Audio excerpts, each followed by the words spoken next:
ఇది ఎక్కడ ప్లానింగ్ లైలా, ఇది ఎక్కడ ప్లానింగ్? లాస్ట్లో నేను నా జీవితంలో ఇప్పటి వరకు వినలేదు లైలా, ఇప్పటి వరకు వినలేదు. ఇలాంటి వాటికి కూడా ఫెవికాల్ని వాడతారా? ఓకే సరే, అయితే ఒక పని చేద్దాం. సరే, మా మేకప్ అకాడమీ ఏదైతే ఉందో ఈ మేకప్ అకాడమీలోనే ట్రైనింగ్ అయ్యి సోను మోడల్ లైలాగా తయారైనటువంటి సందర్భంగా కంగ్రాచులేషన్స్ తెలియచెప్తూ ఉన్నాము టు యూ. మా అకాడమీ నుంచి మేకప్ ఇంత బాగా నేర్చుకున్నారు, ఇంకేమైనా నేర్చుకోవాలనుకుంటున్నారా? యాంకరింగ్ నేర్చుకుందాం అనుకుంటున్నాను అండి.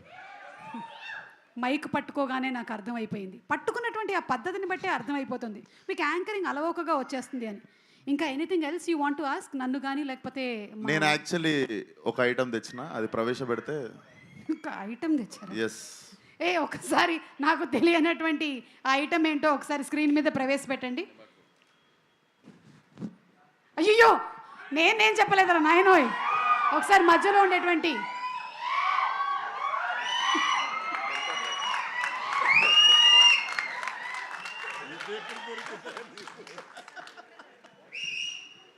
సార్ ఎట్లుండే సార్ ఎక్స్పీరియన్స్ అసలు ఆ గెటప్ వేసుకుని అసలు ప్రపంచం ముందుకు రాగానే? I eagerly wanted to ask this question మీరు వచ్చినప్పుడు. మరి గ్లామర్లో పోటీ పడితే నన్ను దాటిపోయావయ్యా. ఇక్కడంతా కొంచెం కళ ఎక్కువైంది, నీ దగ్గర మాత్రం బొద్దుగా ఉండేసరికి ఆ కళ అసలు వేరే. నాలాంటి వాడికే కొంచెం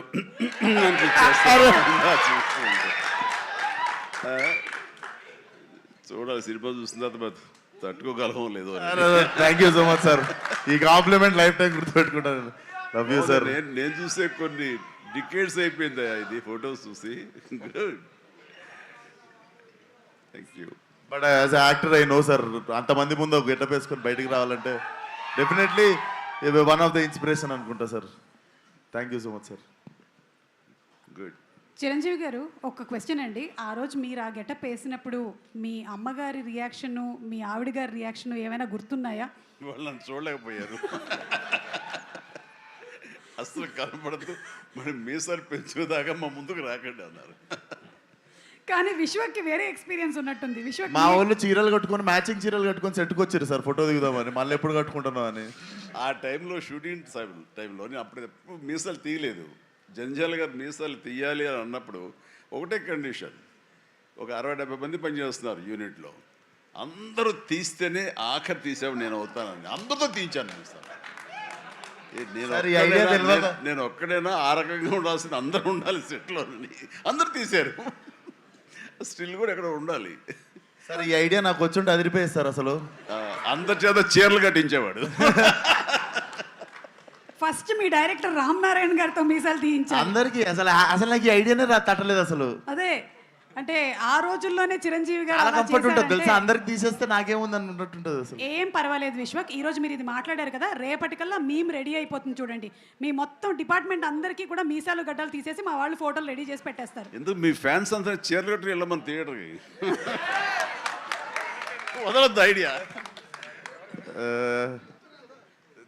చేసేస్తారు సార్ వాళ్ళు పాప మాల్కి.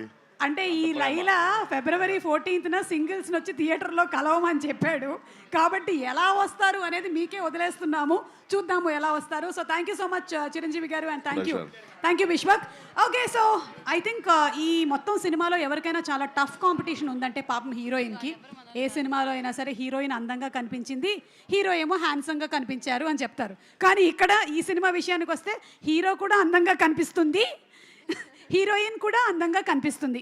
రామ్మ ఆకాంక్ష, స్టేజ్ మీదకి రామ్మ, నీ కష్టాలు ఏంటో చెప్పుకోరా. హీరోయిన్కి పోటాపోటీగా ఇంకొక హీరోయిన్ ఉందంటే మనం అనుకోవచ్చు, కానీ విశ్వక్ సేనే సోను మోడల్ లైలాగా తయారై